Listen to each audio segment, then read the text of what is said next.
everybody, and welcome to 500 Open Tabs. I am your host, Kaveh Taherian. And I'm Hannah Hillam. And welcome. Thank you for joining us on our very first episode. Our first episode. You never forget Inaugural. your first, Hannah. Inaugural. Are you excited? I'm very excited.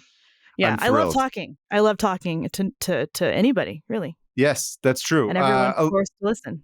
Everyone's forced to listen. Yeah. So if you guys don't know us already, we're friends. Second, so it's about time we finally came public with the fact that we're actually friends.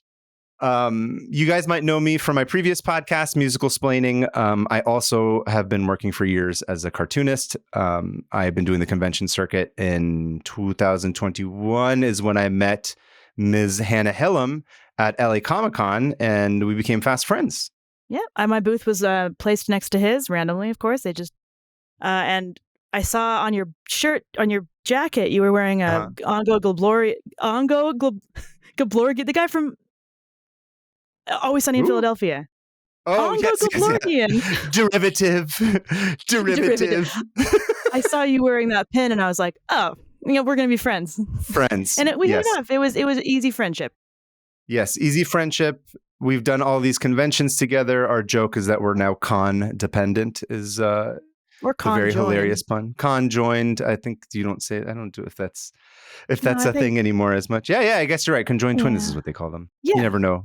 You never know what landmine you're about to step into by accident. No. Conjoined twins is fine. It's the other thing you can't say. Fair enough. Anyway, so we've done a lot of these conventions together, and naturally, when you're at a convention, you spend many, many hours trapped behind a table, having weird conversations about random stuff to help pass the time. At each other. Whether or not anyone's listening is besides the point. But we made each other laugh quite a bit. It's crazy. Yeah. Yes, everybody probably losing a lot of sales because people were like, I don't know what they're talking about. I don't want to buy their stuff. Are they going to address me? I've been standing here. And of course, like most people do these days, we're like, hey, we're really funny when we talk. How do we bother people more professionally? And we decided we should start a podcast. And originally it was going to be about conventions, but there's not much to talk about with conventions, really. Yeah, I think we decided after we're like, well, we could do this episode and that, and then it was like, well, that's basically done. It's like a mini series. So we had one episode planned, and it was about where to go to the bathroom at each convention, which I still say is a crucially important thing. We might maybe cover that at some point on this show. Oh yeah, for sure. But the layout of a basically, convention center? Yeah, exactly where the bathrooms are, which is the most important part. Yes, and I was trying to come up with an idea because I was like, it'd be fun to do something with Hannah. And I started to look at my tabs on my phone because I was like, what topic would we be able to cover every episode for weeks and weeks and weeks on end? And of course, every single one of my tabs is something totally different. And I was like, it's kind of funny how many insane tabs I have. I wonder if there's something there. So I called up Hannah and I was like, it would be kind of funny if maybe we decided to look at do you have a lot of tabs open? We could maybe do that. And of course, Hannah's like, yeah, bro. I have 498 at all times because I got to keep 2 open just in case important things need to be open. Yes. And this is the main difference between you and me is that I have all the private tabs open because I don't trust the government to not track me. Wow. Well, smart. Yeah. Here I am. I'm like, here's everything. So basically, I called up Hannah and I was like, hey, what might be funny is I have a lot of these tabs open and they're kind of random. I assume that you probably have the same, to which, of course, you're like, yeah, well, duh. Duh, yes. And apparently you had already been doing something similar on your Patreon, which I did not know about because I'm not a good friend and I don't subscribe to your Patreon. I also didn't subscribe to yours. Look, I don't love musicals. Neither do I. That was the whole point of me being on that show. No, so yeah, on my Patreon, I was like, I need more content for these people who are giving me money. No, Hannah, I'm going to tell you this on the pilot episode. We don't use that word on my podcast. We don't do that. Yes, that's not a word. We don't like that word. I also agree. I hate that word. But what am I going to call it? You needed more videos for your fans. I needed more things for them to listen to and look at. There you go. And I was like, hey, I have a lot of tabs open. So I called it Wiki Hell. And Wiki Hell? Yeah. That's funny. Yeah, I called it Wiki Hell and I just went Hella through wiki. And hello Wiki what? Wiki what? Ew. Anyway, wiki hell. So I kind of recorded myself just kind of like live reacting as I read tabs. It sucked. This is way better. So it felt like fate. Yes, it was fate. We basically had like a very similar idea together, and so we thought that'd be fun. And of course, it's never enough to go there. I was like, we got to take it a step further. So I was like, well, obviously we're going to prep beforehand. We're not going to read it live on the air because that would be boring. But also we need to include an element of this where it's like, I keep pitching it as like a self-help podcast. we're trying to like help each other like close these tabs. And the more we talk to others, maybe it just is like the group of people that we know, because we tend to attract more weirdos like ourselves. But there seems to be a lot of people who just have so many tabs open that they will eventually read one day and then they never do. So our hopes and dreams for this. 800. 800? Yeah. That's crazy. Yeah. I also that's right. You can actually do both on your phone. That's right. I forgot. I've also realized that between the different devices I have and also bookmarks that I've had in, like, say, for example, Apple News, it's actually probably many, many more. But that's neither here nor there. The point is that there's a lot. 500 is just our number. 500 is also apparently the limit that you are allowed to have of open tabs. But Safari. I guess the workaround is to have both of them, is the private and non-private. But anyway, so part of it is that we wanted to be able to close them and sort of support each other. And also, you, fair listener, we want you to go on this journey with us. So we're excited that we're excited to be here. We're excited to be doing this show. Each episode, we don't actually know what the other person's going to present to us going into it. So each episode will be a surprise. And additionally, we don't necessarily know what we're going to be doing every episode. Like I have something for this episode. I don't quite know what the next episode is going to be. It could be something totally different. It could be something that's like a tab that is a derivative of whatever I researched on this one. The sort of idea here is to leave it open where if we want to follow a certain interest down a path, we can. Or if we get bored and want to start a new interest, we can totally do that. It's all open. It's meant more to just be a sort of place to chill and have fun and share fun facts with each other and laugh. Tailor-made for the way we think. Yes, it's a very creative brain podcast, I think is how you think about it. It's following your pursuits, your hopes and dreams. Nice way of saying it. Yeah. Yes. So yeah, that's basically what we're hoping to do with it. And if there's nothing else, Hannah, that we wanted to talk about, let's just start off. Yeah. Yeah. You want to go first? I'll go first. Yes. Okay. So my tab is pulled from an article that I found a little while ago. It's an article from the New Jersey Digest written by Peter Candia, and it is titled "How the Italian Mob Changed Pizza Forever." Okay. Pizza. Okay. Pizza. Okay. That was my main interest in this more than the mob part of it was. I'm hungry. Yes. I also love the mob. Did you eat breakfast today? No. No. Did you eat dinner last night? That's why. No. Yeah, of course not. I'm going to have pizza tonight. I'm very excited. Okay. Anyway, so the subheading is, today the most popular cheese used for pizza across New York and New Jersey is grande cheese, a low moisture mozzarella that has impeccable melting capabilities and a distinct cheesy flavor. The cheese, based out of Fond du Lac, Wisconsin, is considered by many pizza enthusiasts to be the gold standard of pizza cheese. That's and Wisconsin. While it's nice, yeah, cheese. I heard they make cheese there. Apparently, they make a lot. Yeah. Have you seen those cheese hats? Yeah, my parents lived there for a little bit. Oh, they did? So I would go quote unquote home to visit them for Christmas in a place I'd never lived, and it was just cheese and brats. That sounds awesome, actually. It was fine. It was fine. Okay. Did you ever have a cheese hat? Yeah, no, my brother did. I think. Did? Does he still wear it? They were no. Oh, maybe by himself alone. Cheese hat. Yeah. I mean, if you had a cool cheese hat. I mean, it's not a very practical thing to wear necessarily. I don't know if it like blocks out the sun, but it looks cool. It's not UV resistant. It's not UV resistant, exactly. Anyway, while it's nice to assume that Grande's rise to fame was strictly due to its high quality, the actual story of how Grande became to be the apex of pizza cheese is much more cynical. I'm here for it. I need I could need some negativity in with my cheese. Yes. Too many stories of cheese positivity. It's I love toxic cheese cheese. I need to positivity. start hating it. Yes. So a Cheese little bit of positive. backstory about pizza. A little bit of backstory about pizza. Pizza's What's this pizza? thing with bread and tomato sauce and cheese. Never heard of her. I personally, I've been into making pizza for quite a while. I don't just love pizza. I put my money where my really? mouth is, and I make a pizza. Yeah. You make pizza? You have like a pizza I oven make and pizza. stuff? I got like a pizza oven. I used to have, my wife Sarah had bought me this uni, which is like a wood fire. It's like a portable, like wood pellet Don't you live in outdoor an fire apartment? oven. I do live in an apartment. It Oh. was really difficult with all the smoke inside the house. So we And had the to stop neighbors using calling it. yeah. Yeah. Calling the police. But I've had to adjust based on, apartment living because I'm a millennial and I'll never own a house or have a yard. Never. But I got pizza stones. I got the pizza paddle. Wow. I got the whole thing. Yeah, I get real fancy with it. I like to do my. Was that your midlife crisis? You would think so, right? No, I'm not into IPA or smoking brisket or anything, but I'm into making pizza. That's the cool new thing. That is so wholesome. Yes, right. No, I started making pizza a while ago. I was like in college when I started doing it. I had no idea. Yeah, my dad used to make pizza when I was growing up.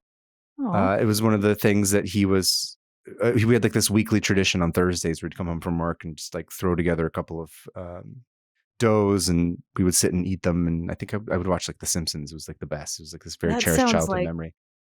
That's beautiful.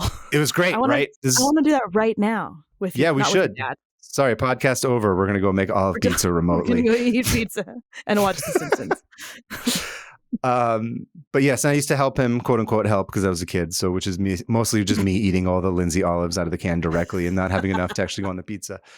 But then I went to college and I was like, I could probably figure this out. So I figured it out. I asked him how to do it and I got much, much better at it. And then I sort of started to get into like the little hyper different small changes you can make to make pizza good. It's really simple, but it's also deceptively simple. It's like sometimes it ends up being a lot more complicated based on like these little tiny things you can change. It's like a lot of chemistry and baking and stuff like that. Anyway, it's like a fun thing to kind of become obsessed with. And you, unlike IPA or brewing, it's something that will connect people and bring them over because it's delicious and it doesn't taste like ass.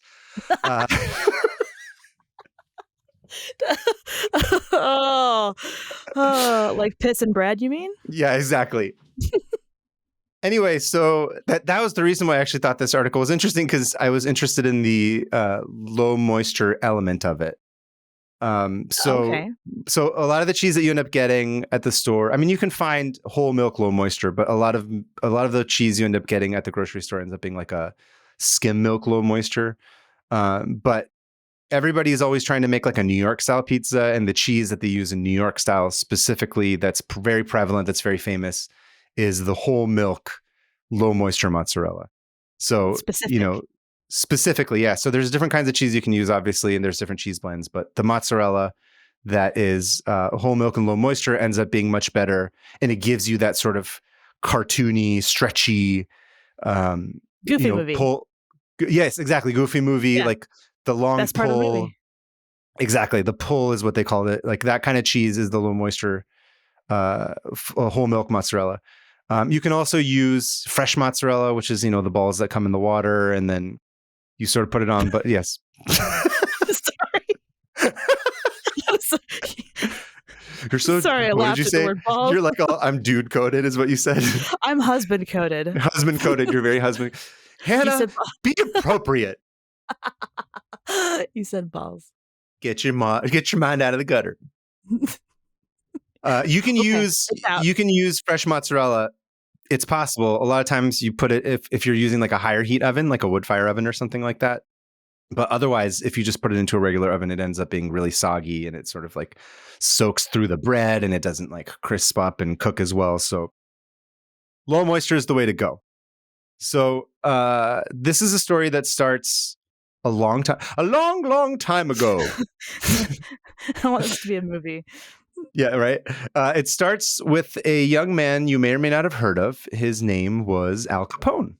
Are you familiar with his work? Yeah, a little bit. Yeah. Yeah. he had a vast amount of work. Vast? Yes. Is that the word? Varied. Yeah. Sorry, I'm still thinking about the word balls. Go on. Please don't open tabs about balls while we're doing this. Can't promise. Resist the urge. So Al Capone, very famous bootlegger, mobster, killed a lot of people, got a lot of booze to a lot of people after the 18th Amendment passed. Of course, the 18th Amendment prohibited the sale, manufacture, and transportation of alcohol during the United States unsuccessful. Yes, the Prohibition era, about 1920 to 1933. Al Capone was, of course, he's like the top dog. He's the guy that like really made it happen. He was rich beyond belief. Everybody wanted booze. It's also still one of these things. It's like, it's weird that it even happened, that prohibition was a thing. It led to so much corruption and so much crime. It led to like, it was so long. It lasted so long too. Yeah. It was like 13 years. It's a crazy amount of time. Yeah. It's a long amount of time. So Al Capone, of course, ruled with an iron fist. He got into all kinds of things as a result of that. You know, he wasn't nice. He was a bit rough around the edges, but not like the good kind rough around the edges. He's kind of a bad dude. Yeah. Killed a lot of people. But of course, that comes with illegal transport of alcohol and bootlegging. There's gambling. There's, sex work and prostitution. There's, he made a lot of money, but he also paid off a lot of money because he was just bribing left and right to make sure that, his business operations were able to stay in place. Right. Now, towards the end of his reign, as most businessmen do, he was like, I was really good at this one thing. Maybe I can go into another business and also be a genius at this. Oh, yep. That always works. That works. We're currently in we're in the heyday of that happening right now. Yeah. It's great. We love it. Funny enough, Al Capone's like, I'm in the business of people drinking stuff. I wonder if there's anything else like that. So he looks around and he's like, I notice people have been drinking a lot of this milk stuff I keep hearing about. Oh, milk. Al. He's like, the milk racket? The milk racket. Yeah, he's like, there's this milk racket going on. A lot of people are drinking 2, sometimes 3 glasses of milk a day. You got to have these guys deliver the milk. Of course, this is the 1920s and 30s. There's not a lot of, there's like ice boxes, but you don't have like your regular modern refrigerators. Right. So milk's like a daily thing. And there's already a sort of infrastructure placed for it. So he just gets this idea and he's like, I wonder if I can get into this. And he realizes that the milk business in Chicago is actually kind of insane. It's kind of its own racket. It's a legitimate business, quote unquote. Yeah. Apparently it's all like, it's controlled by unions. I mean, this is a very classic like Chicago thing where there's like a lot of, there's unions and there's the cross and the mob and all this stuff. And Al Capone's just sort of like, well, the hell with this. I'm going to go find a dairy farm somewhere else. I'm going to outsource. Basically, he's like, he's like a lot of these businesses now that like started in the late 90s where they're just like, I'm going to go outside the States to get and start importing stuff. He starts getting into the import-export business of milk, but across state lines, not like internationally. I just keep thinking of like how gross it would smell. Oh yeah, I'm sure. Milk. I mean, I think the milk is, at that point, yeah, I'm sure it's like even more crazy. It's not being processed to the point that it is now. Yeah. I don't even drink milk, honestly. I'm lactose intolerant. I can't do it. So am I. Funny enough. And yet I still love pizza because that's how lactose intolerant people are. We all put ourselves through pain because why else? Yep. It's all worth it. It's all worth it. So of course he goes and he finds this dairy business in Wisconsin, and he buys a place called Meadowmore Dairies Incorporated. And he starts this new racket and he starts to undercut the whole milk game. Because basically he's like, well, if I go to Wisconsin, it's a lot cheaper. And then I can bring it into Chicago and undercut all the whatever the local Chicago milk lobby was. The local Chicago milk business was. And of course he's a gangster. So he's not doing it through like the nicest means. It's milk. I just love that this is milk. It's like... I just keep picturing Al Capone like drinking milk, and it just he's got a milk mustache the entire time. He's showing up to meetings. It's really awkward. Yeah, got milk. That should have been the campaign in the 90s. They should have had Al Capone with it. Yeah, with a gun. Got milk. Got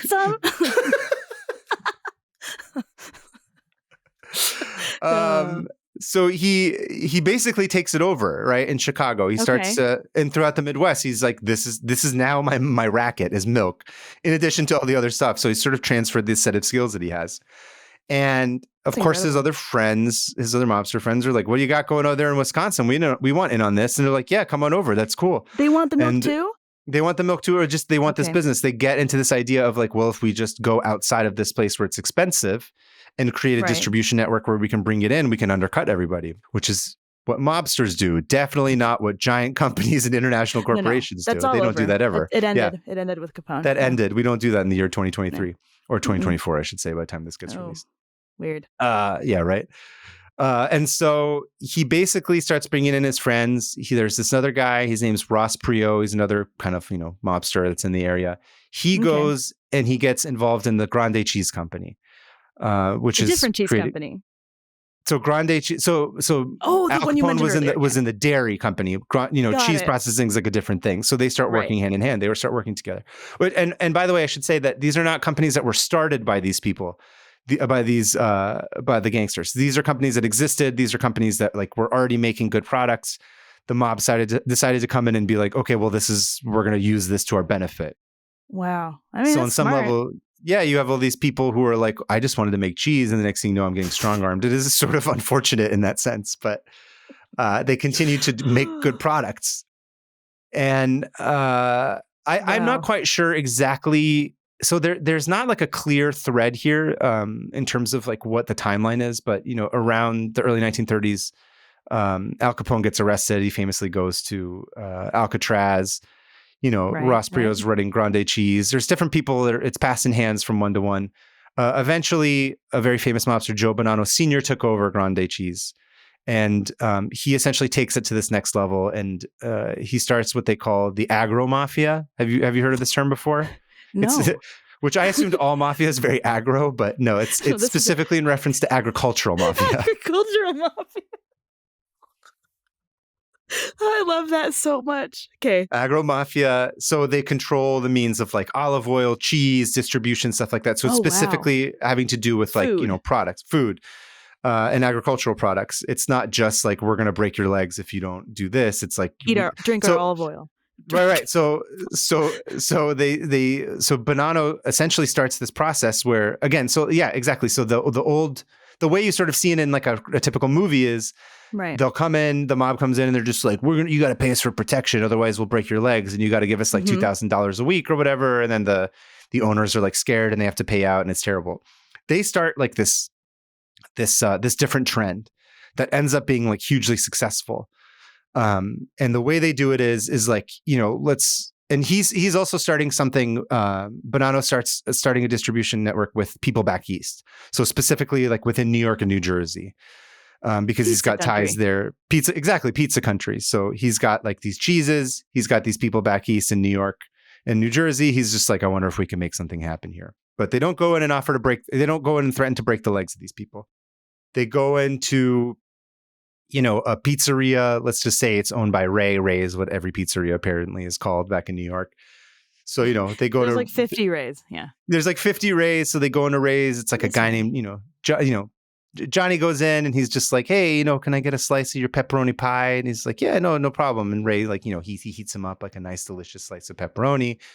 Johnny's sitting there eating it. And he's just like, man, this is some incredibly delicious pizza. And he's like, oh, well, thank you. I really appreciate it. And he's like, let me ask you, what kind of cheese do you use on this?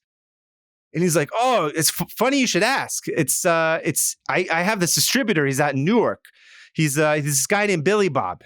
He's like one of my great friends. I've known him forever. What? He's ancient.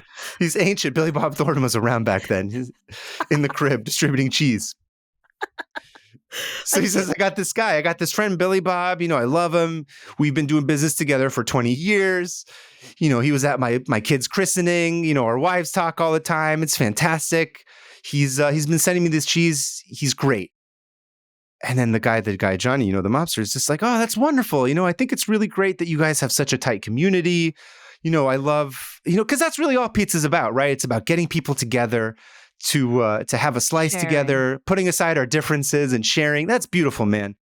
He says, thanks, man. Yeah, I'm really happy with it. It's really great. And he says, look, I'll tell you what. I represent this company.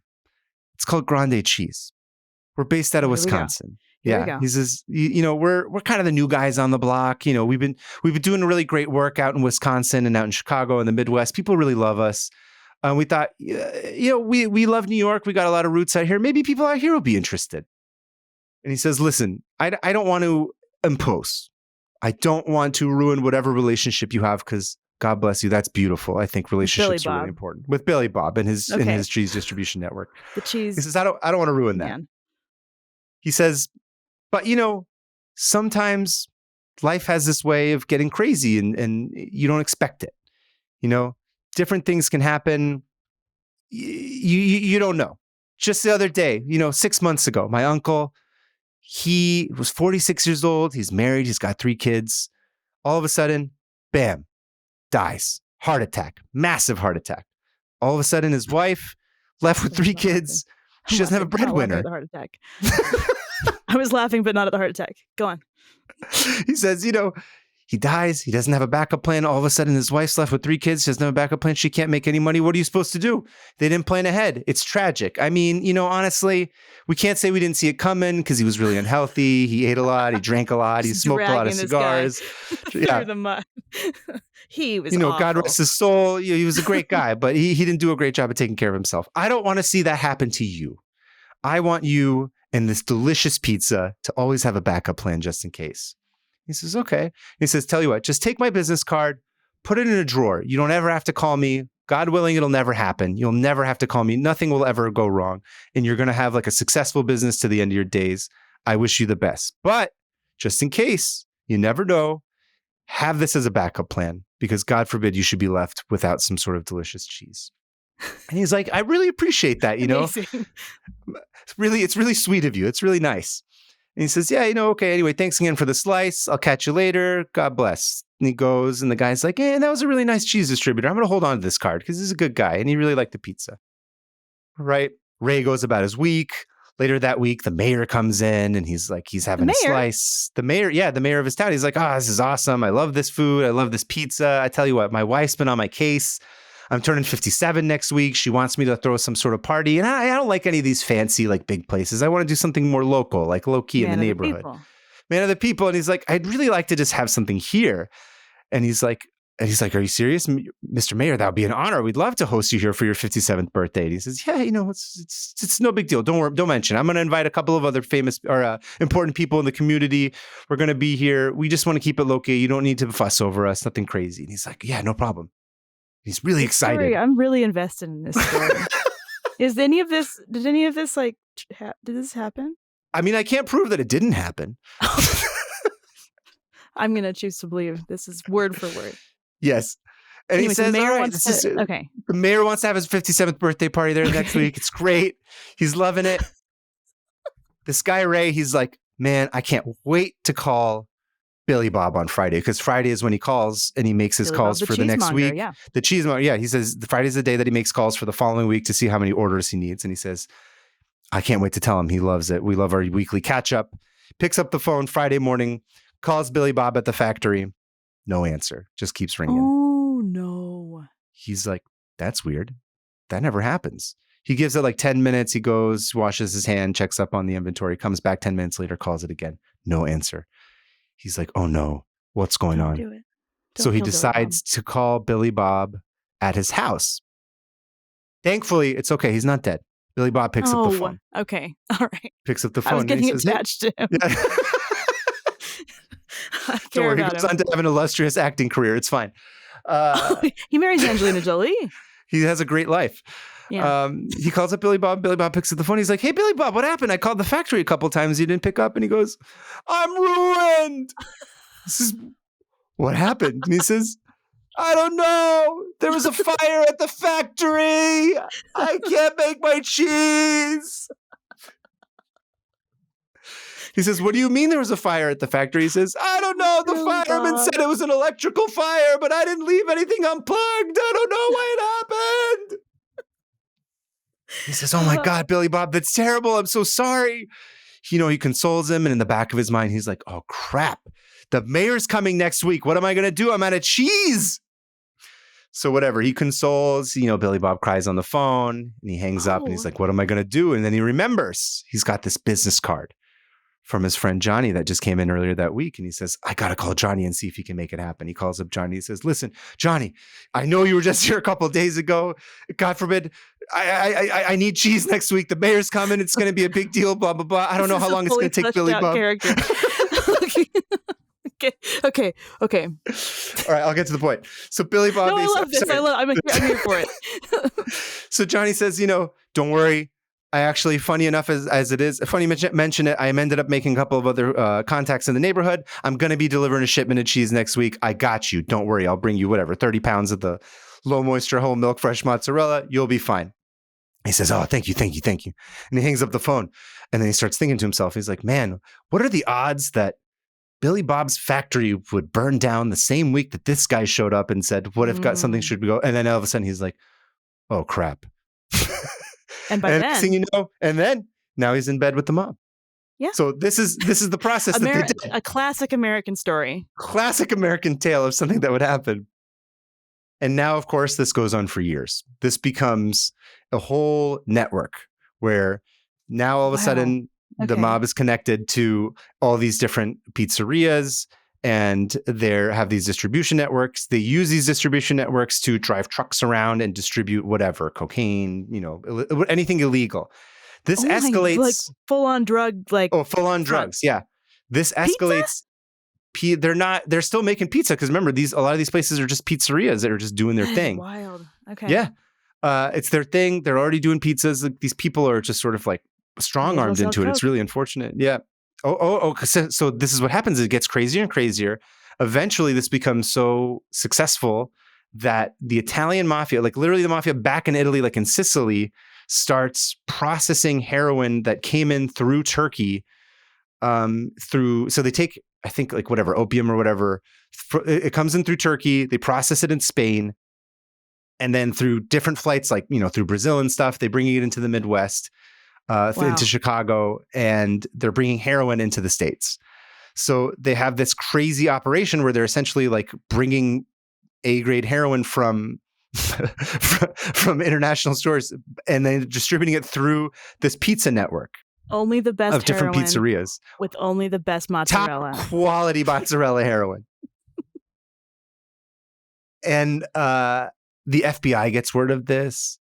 Oh yeah. The New York district attorneys get word of this. This becomes a thing. So they start these sting operations where they're following them. They know that the mob bosses are up to it.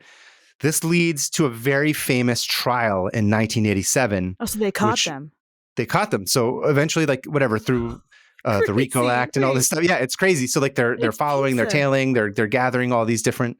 They're wiretapping people and sort of putting a case together. And this case ends up being referred to as the Pizza Connection throughout the media. It's the Pizza Connection. It's this big trial. No, it's not Kermit the Frog singing. Yeah, right. The Pizza Connection. The mobsters, the heroin, and me. He's in bed with the mob. They all are. They all are. And so all the Muppets. It becomes this huge story. It's crazy. All, like I said, the Italian authority is involved in it. The FBI is involved in it. The district attorney and the U.S. attorney for the Southern District of New York was led. Okay, so it was all involved in it. So guess who at this time was the U.S. attorney for the Southern District of New York and who led this case? He's a very famous attorney. I don't know. The guy who did the OJ case. No. It was not Johnny Cochran. That's the only attorney you know. Okay. It's the only one I know. Okay, wait, who? It's our sweaty king, the recently bankrupted Mr. Four Rudy? Seasons himself, Rudy William Giuliani. No way. He becomes the face of this case in the media. What?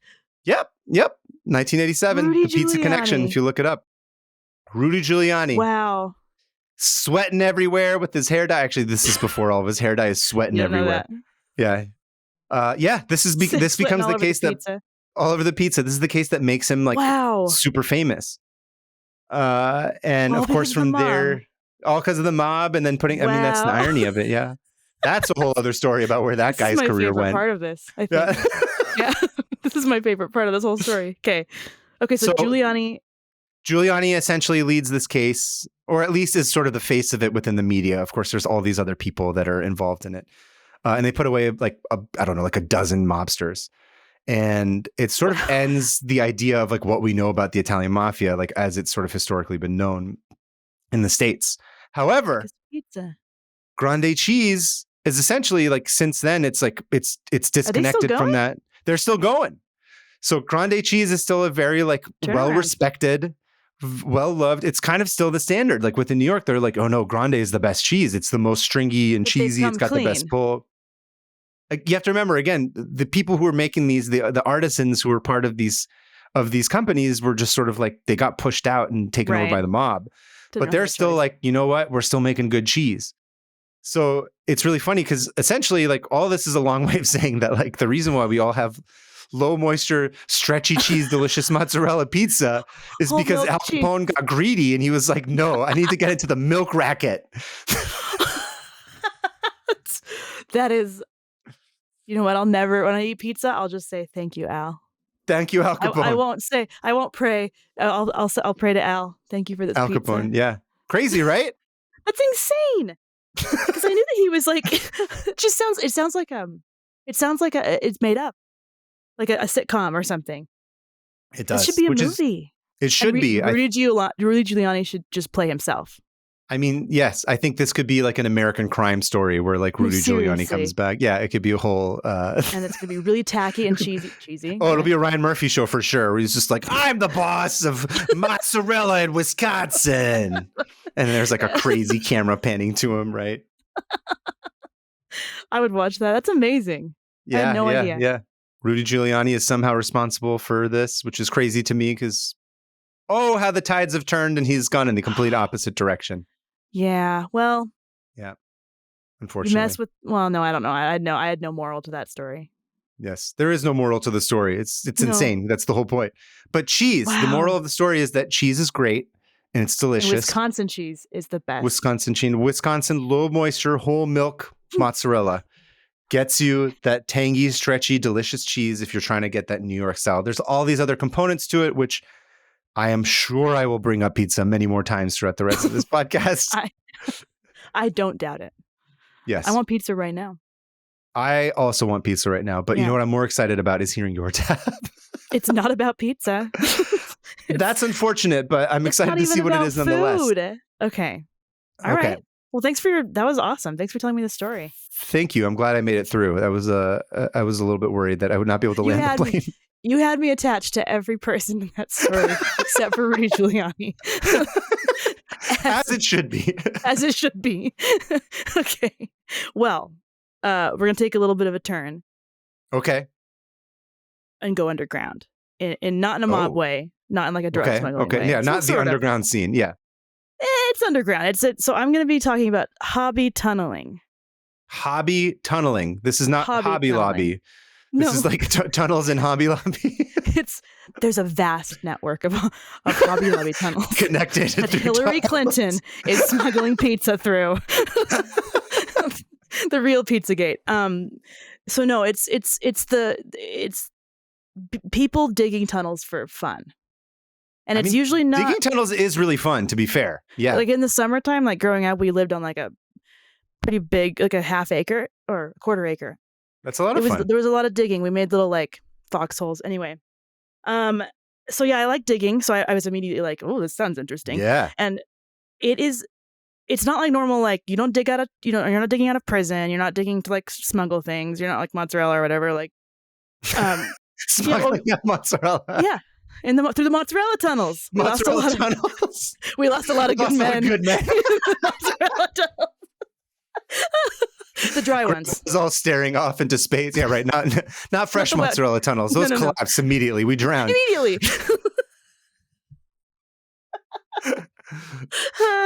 I'm sorry. Yes, I do. Sorry, I know I'm only thinking about tunnels made of mozzarella. I'm centering myself. Centering. Okay, so a lot of times people start tunneling for normal reasons, like digging a well or like digging a cellar or making a bunker, as we all do. Right. And but then some people just keep digging, and they've described it as like not being able to stop. It's like a compulsive thing almost. It's almost an obsession, and it's also like, I don't know if you've like dug a hole for a while. Hell yeah. But it is really relaxing. Yeah, especially at the beach is what I tend to think of. Like as a kid, that's where I would dig holes. Again, apartment kid, so I didn't really have a home or a yard to really dug into. So the beach was the closest place we could go. Oh, I used to dig up, like, because we lived in an old house, and there was just stuff buried in the backyard. So I'd go out there and just dig and dig. And when my cat died a few years ago, I just dug up my yard, and it really helped. You were gonna bury the cat, or you just as like a coping mechanism? As a coping mechanism. Oh, I'm so sorry. Oh no, it was good. I ended up planting stuff. It was great. Okay. Rest in peace, Bear. Anyway, this is not about my dead cat. So people will just start doing it as a hobby, and a lot of times it's like people who don't know anything about like civil engineering or tunneling or like how to support a tunnel. So they'll do these things, and it'll kind of mess everything up. So, for example, the most famous example of this that you've heard of it. There's been like a bunch of like BuzzFeed and Vote or whatever on this guy. His name's William Little, and he's from Hackney, London. Bill Little. Bill Little. Billy Don't Little. belittle him. Oh, I'm about to. Oh no. No, he's fine. He's a legend. So William Little, he's from Hackney, London, which is a city. It's big. It's not like the countryside. It doesn't have a whole bunch of places to dig. He dug under his house for 40 years. What? Yes. Sorry, I think I just completely blew out the mic. Yes. Dear Lord, sorry. I've never heard you sound that way. I've never heard of someone tunneling for 40 years. Well, that's not even the longest hobby tunneler. What? Oh. You got to stop blowing my mind. One mind blowing at a time. It's going to get worse. Oh, God. He had a massive web of tunnels under his house. He just worked on for 40 years. And it wasn't like every day. It was like, oh, I'm going to go add to my tunnel. But then like he jacked everything up. And like a sinkhole. The whole city collapsed? Well, no, there was a sinkhole? Yeah. And his landlord, because he did own it. But the city evicted him by force because power started going out. Power lines were going out because in Britain, they bury all their power cords. Unlike us who have them all above, you know? See, if they were smart, the cable internet people could have come in and be like, thanks, yoink. Now we're going to run fiber optics throughout here. And now we don't have to commission anybody. Yeah. They could give him like a plaque to be like, you're an honorary member of Comcast. And they did all the work and they saved a bunch of cash. Bill just digs his own grave. No thanks. Yeah.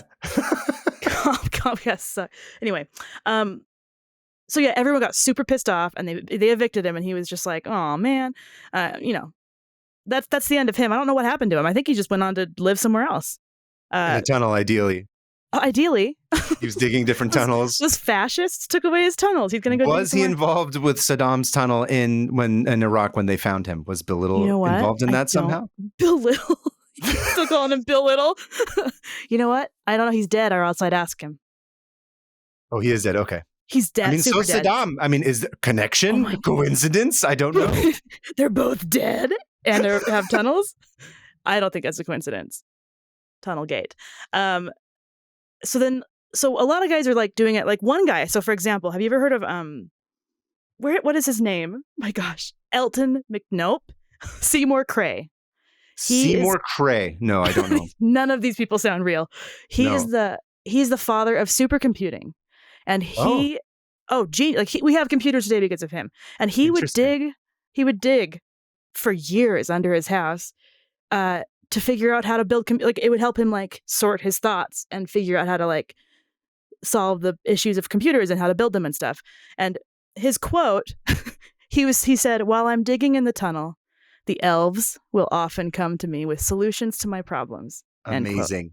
Amazing. Yes. I love everything about this. How deep is he going down? Like 60 feet. I don't know. Holy crap. Not kidding. So another guy who also had a bizarro quote, because he was like, "Oh, the voices, I'm having visions. The voices in my head." No, seriously, visions and dreams to tell him to dig his tunnels. His name was Leova Arakelian. And he tunneled for 23 years. Dear Lord. And it was just him. Nobody helped him. No one knew about it.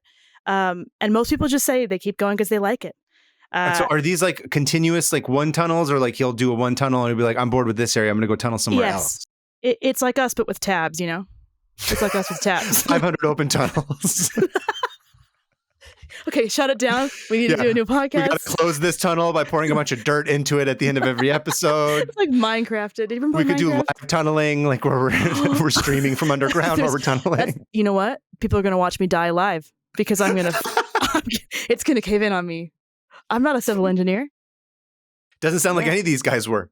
Well, one of them was. And one of them his name, I wish I remembered who. I didn't write down which one has a civil engineer. Anyway, another guy said, quote, "Some men play golf, I dig tunnels." His name was Harrison Gray. He was an American. Gray. And Harry Gray. He dug 1,300 feet of tunnels under Washington, D.C. And okay, how does this man not get arrested by the CIA and FBI? Just goes to show you that these people are asleep at the wheel while a terrorist is going around digging tunnels under Washington, D.C. Dig into the White House? What the hell? What do we pay these people for? You feel unsafe now, huh? Yes, I'm not going to Washington, D.C. anymore. No. Who knows what's going to happen? You could have a hobby tunneler next door to you. You could, your car could fall straight through the road tomorrow. Your neighbor could be a hobby tunneler. So this guy, Harrison Gray, dug under Washington, D.C. And it wasn't until a truck sank through the road that they were like, this is what they did. They were like, please stop.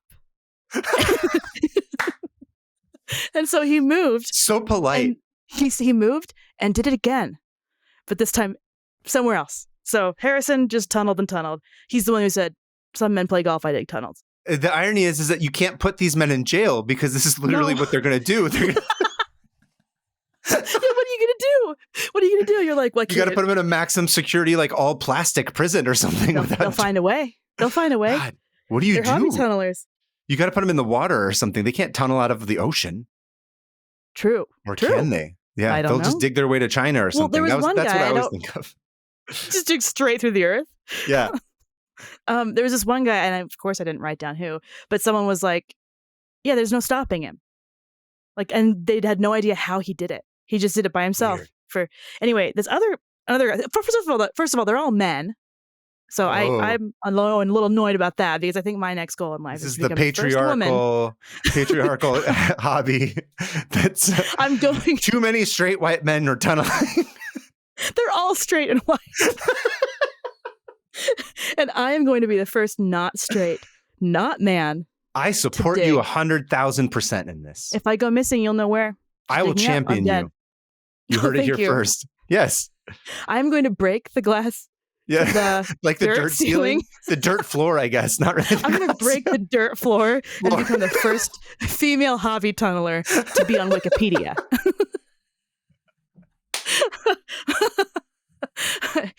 Anyway. So another guy, an Austrian guy, Michael Altman, he just worked on 2 big tunnels. He wasn't like one that branched off, but he owned a bar and he was like, I am going to dig a cellar for this. And then he just kept digging for 50 years. Holy shit. 50 straight years. Where was he? Austria. I'm sorry. Yes, that's right. Yeah. Man. And then during the Cold War, he was like, well, I may as well just keep adding to this and make it a bunker. So he filled it with like emergency stuff so we could survive a nuke. And this is my favorite. He only quit because he hit a solid chunk of granite and thought, I'm too old for this. It just stopped. Quitter. You should have just went and gotten like a bunch of like jackhammers and stuff and kept going. That's right. That's not a tunneler's spirit. He's not a true. Anyway, another guy started a barbecue pit. His name's Glenn Havens of San Diego. He started a barbecue pit and also didn't stop, but he would pay neighbor kids to help dig. So he would get all these children. Child labor. Yes. Man. And he would pay them. And the tunnel got so big that he hosted his daughter's wedding reception in it with 200 people. Why? Could you imagine being the daughter? I gotta see pictures of this thing. Yeah. That's the classic dad move where he's like, listen, I got a great idea. Yeah, I got a place to save a bunch of money. I know some guys in the mozzarella business. We're going to have a great reception. Got a couple of pizzas, going to my giant hole that I've dug that I've used child labor to produce. What's there more was this other. romantic than that? There's like an earl or a duke or something. The Earl I of didn't include Tunneling. him because he didn't actually dig anything. He just paid a bunch of people to dig tunnels. Classic rich person just hiring No, somebody else seriously. to do it. Yeah, I was wouldn't like, even get his hands we're not dirty. talking about you. Couldn't even. Anyway, Lame. he yeah. So the last guy I want to talk about is another really funny reason for doing this. He was an Italian immigrant, Balderase Forestieri. Forestieri. I don't know. He moved to California. He immigrated to California, the San Joaquin Valley, and he wanted to plant stuff. And then he was like, "It is really hot here. I think I need to dig more underground and make like an underground house. So it's cooler? It's cooler underground." And that was what he said was his reason for digging a tunnel. And he just kept digging and digging and digging. But his are beautiful because he like decorated them and put archways. And so if you do want to go open another tab, sorry. How big is this? Huge. Like how big is like the archway and stuff? Like 30 feet tall? Like what are you talking about? No, like person sized. Like walk under it. Like you can stand out. But like you can actually you're walking upright. You're not like crawling through this at this point. Jeez. And it's beautiful. It's actually really cool looking. Like anyway, so you can go and you can actually go visit the tunnels that are left over. They filled a lot of them in with concrete because, like I said, fascists. Well, I guess the dirt's not necessarily going to last as long, right? It's like it's eventually just going to wear down and crumble if like it rains too much. But he was really smart. Like it's not a problem in California, no. Yeah, so especially the San Joaquin Valley. And so another quote. There's so many. Here's the thing. There's so many people who hobby tunneled. I couldn't cover all of them. A lot of them were just like, they just dug under a park. I'm not going to include them, but go open that tab. Sorry. These are some of the greatest hits. This is the greatest hits in my opinion, and the reasons were so like crazy. It's like, oh, it's too hot. I'm going to dig. And then this is another quote that I really liked from Elton McDonald, who dug a tunnel under a park in Elton McDonald, Ronald's tunneling brother. LT Mac. EMAC. Okay. He dug a tunnel under a park in Toronto that nobody noticed for like 20 years. And then when they found it. This sounds like the most like, just like, I don't even want to utter the words, but like, that's terrible that it's by a children's park. Yeah. But that's where my mind goes, where it's like, this is playground dark. Just sinking into. Yeah. Sinking into the earth. It's like, why would you do that by a children's playground? Like, that's gross. Right. It's messed up. He hates children. Elton McDonald hates children. Just kidding. We can't confirm or deny that. Anyway, he dug a tunnel. Is he alive or is he dead? I think he's dead. I think all of these guys are dead. Okay. All these people are. This is an old timey kind of thing. This isn't necessarily happening. I think he died in like the 90s. Recently. No. People were doing this up until. Okay. They're still doing it. That's the thing. There's a guy who's doing it that made a movie about it. That he's still tunneling. I can't remember. What? Yeah. Like a documentary about it? Yes, and it's called. Cool. I came really prepared for this. Tunnel. It's on the Wikipedia it's called Tunnel, page. The movie. Tunnel, the movie. But the tunneling movie. Elton McDonald, after they found his tunnel, because they found the tunnel under Toronto's park, one of the parks, and he was like, oh, "Okay, fine, yeah, it was me." And he like came forward, and what he said to the press was, "Honestly, I loved it so much. I don't know why I loved it." I mean, I think there's something to be said about if you enjoy something and you don't have to intellectualize it. If it's like putting you in some sort of a trance and you love it and it's like allowing you to, I mean, I think I would imagine that these people are feeling very stuck in their lives. So it must be really gratifying to like dig a hole way and out. To, like, get out. Yeah, it feels very proactive. Funny you say that because there's a psychiatrist that like commented on this. His name's Anton Tolk.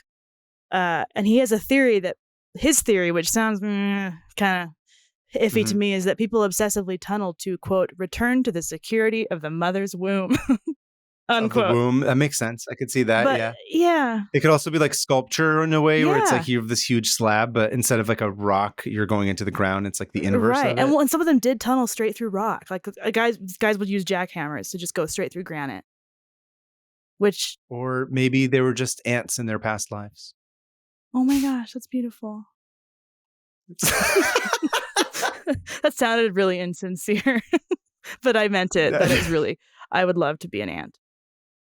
Get stepped on. Oh, did you ever play the game Sim Ant as a kid? Sim Ant was the best. Yeah, I love that game. It was the best. I love it. That's all I've been picturing in my head the whole time is like, how do you make this so that the red ants can't come attack you and steal your eggs? So when I go crazier and crazier as I get older and I start disappearing from public, you'll know where I am. You're being a pioneer is Yeah, what you're I am doing, because Paving, you're breaking digging the way dirt for floor.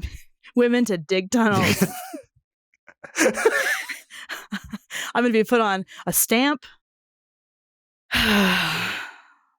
Oh man, a tunnel stamp? That actually it's does pretty sound cool. really So awesome. yeah, that's what I ended up opening like 5 other tabs, but I closed all of them before because I was feeling out of control, just like I would if I was tunneling.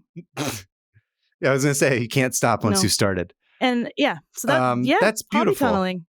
I love it. I'm actually looking forward to looking at a bunch of images of hobby They're tunneling really cool. and what it looks like, especially the guy with the arches and stuff. I Yeah. want to see what it looks like. It, like I said, to me, it sounds almost like an adult version of like building sandcastles and stuff. Like so Totally. it's that same itch. I feel like that it's scratching. Yep, I think so. Well, I think there's something in all of us that's like we need to produce and build and create homes and create protection. You know, like it's like inborn in us to like. Yeah. I don't know. Dig? Really make it. You dig? Plus, you could be like, you dig every time. No. Dig. I'm sorry. I'm fired from the podcast for being so cheesy. It's just going to be cheesy. Mozzarella. Anyway. This is our last episode ever. Anyway, no, continue. So yeah, that was hobby tunneling. And there's more to read about it. But I caution you, it's a big Wikipedia article. Nicely done. Thank you. I guess this is a good time as any to let our listeners know that in the show notes, we're going to be including the links to the specific tabs that we had pulled up.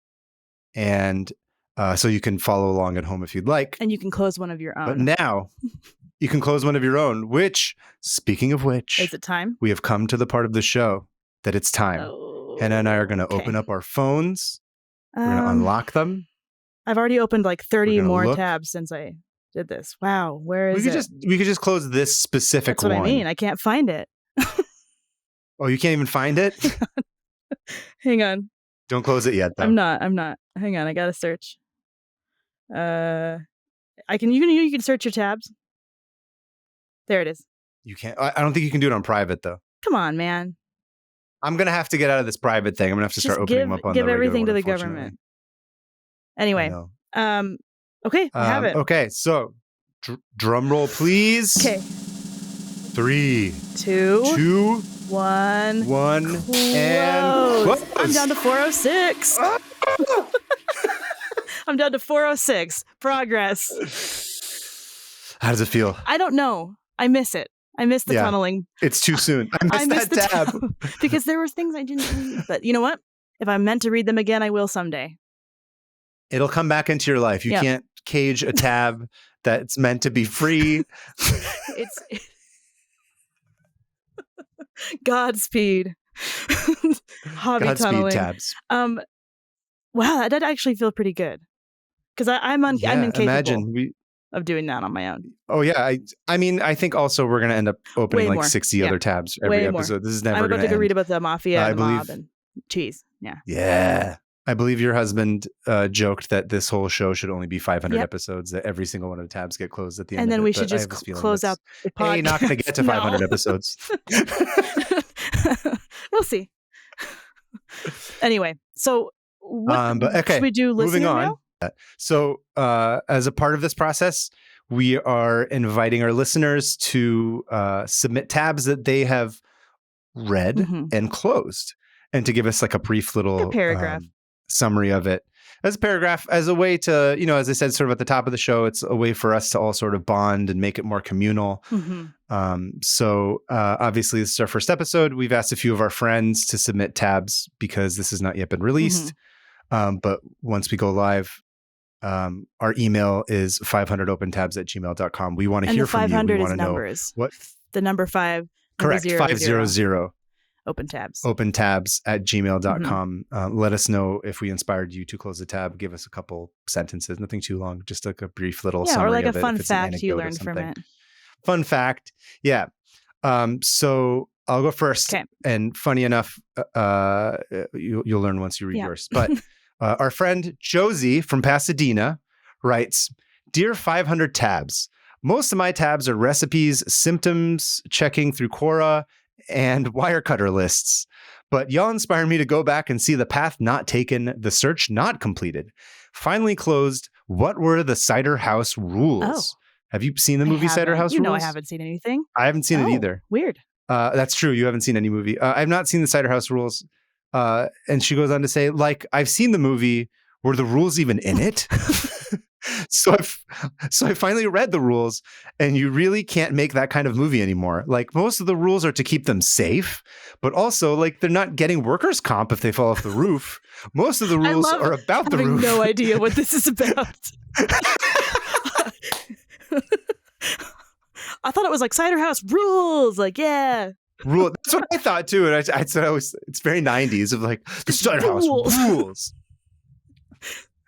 But Josie goes on to say, most of the rules are about the roof, even though they work on ladders all day. I get it's a metaphor about the gap between the ruling class and the workers, but the rules aren't that egregious. I opened this tab in the first place because I joked about making my kids go to sleep using an ether rag like Michael Caine. And now I can close this tab, and frankly, all of them. Good night, you princes of Maine, you kings of New England, Josie. Wow. Thanks, Josie. Right. Thank you, Maybe Josie. I'll watch that movie now that I know it's about falling off roofs, you know? If you had dug a tunnel below the roof of the house, you would have just fallen directly into it and ended up on the other side of the planet. On the other side of the planet. Or into a Hobby Lobby filled with cheese. Oh, wow. Well, funnily enough, the person who submitted one for me is also named Josie, but it's pronounced Josie. Wow. So copier. No. So double Josies. This one is Josie from Pleasant Grove, Utah. And she says, okay, I recently opened the Wikipedia page on carcinization, which refers to how a bunch of different crustaceans have evolved crab-like bodies, even though they aren't all closely related to true crabs. Yeah, so everything kind of is like becomes crabs in the end. By the way, true crab sounds like an offshoot of true crime, but like crab-related murder. And man, it is rife. They're heartless. He got stabbed with a crab leg. Oh, wow. 500 open crabs.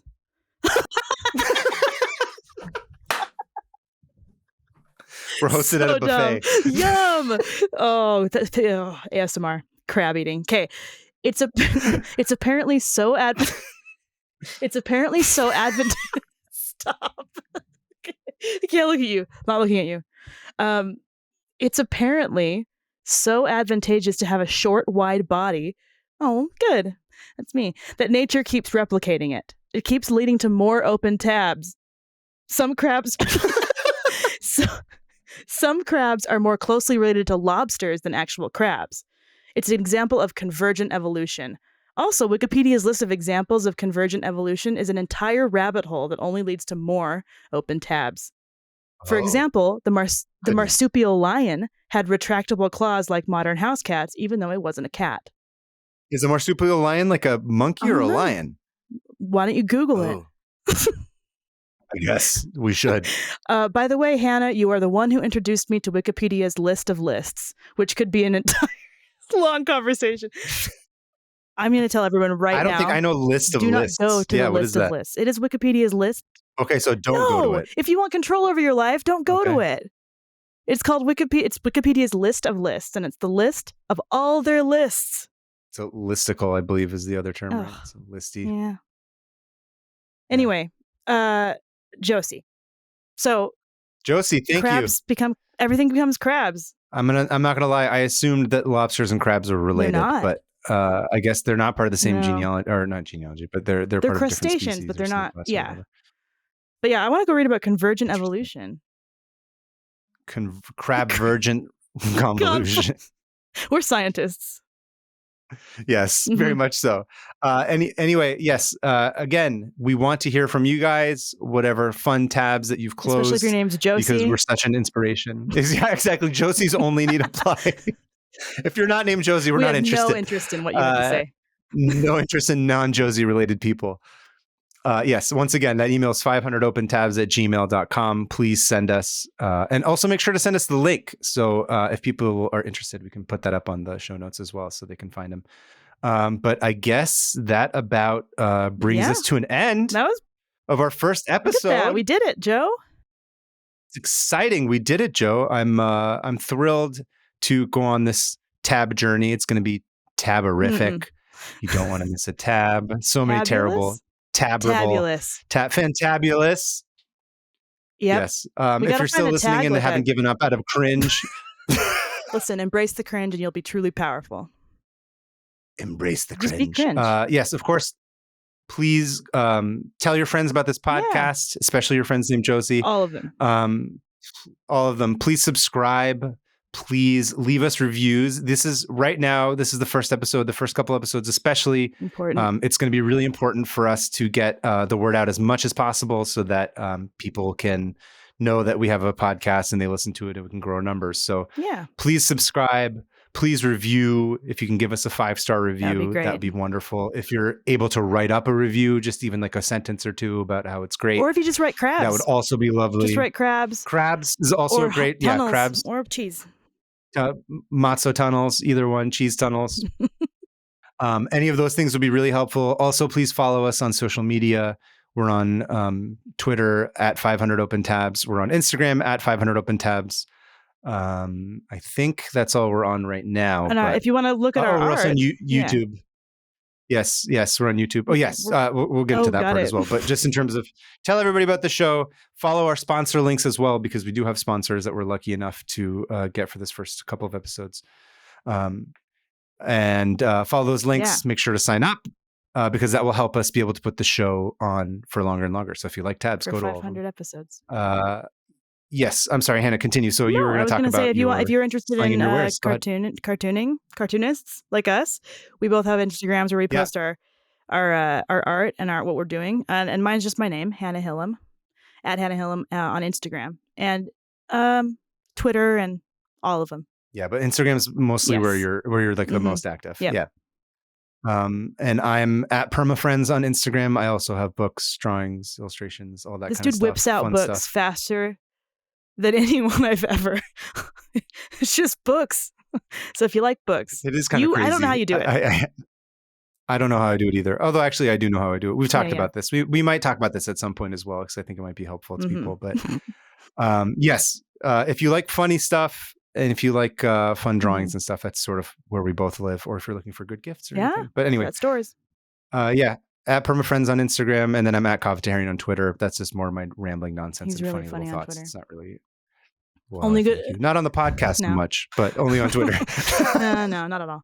Anyway, well, thank you so much for listening. Anyway, thank you so much, Jinx. Oh my gosh. Thank you guys so much for listening. Thank you to our friend Alyssa for making this sound decent. Yes, thank you, Alyssa. She's also a nice person. She's also a really nice person. So thank you, Alyssa. Yes.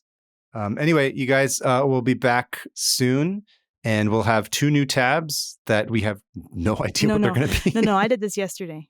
Yeah. Oh, yeah, true.